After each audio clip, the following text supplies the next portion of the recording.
I got home today from work and decided to take a walk with Matt throughout the neighborhood surrounding Wayne Manor.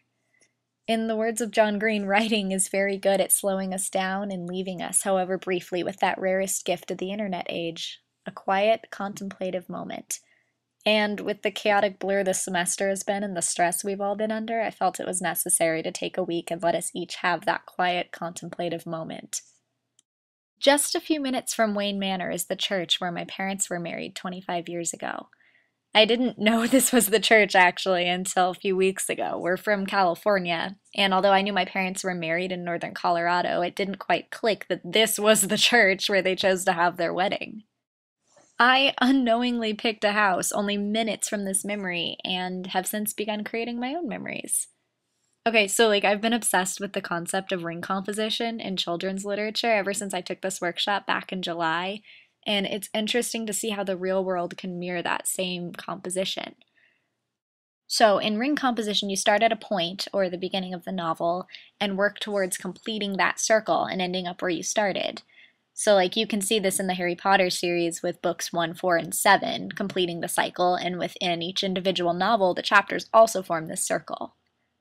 I've started to think that maybe life moves in circles rather than this forward-backward motion thing we all seem to think matters. Oh, I'm moving forward with my life. And maybe there's a reason why I ended up living by this place that brought my family together. Or maybe there's not. But it certainly was an interesting thought. I look like one of those cool people that just films everything and then You are that person. That's you. And then as Matt and I kept walking, I began imagining stories for all of the places that I pass every day, but I never take the time to appreciate, like this oversized campus house and the hundreds of people that pass through it, or these leaves, or the crunching sound that my feet make when they walk through the leaves, or this weird alien thing I'll have nightmares about. And then I remembered the second place in town where I feel as though I've come full circle. With a little prompting from the roommates and an episode of Community under my belt, I set off with my camera on the dashboard, that was smart, and rediscovered this place. yep, that just happened. I went to this elementary school for about a year after we moved from California and were waiting for our house to be built. I can remember when these windows weren't boarded up, and when there wasn't caution tape surrounding the perimeter, and when I was taught by UNC students in the education department.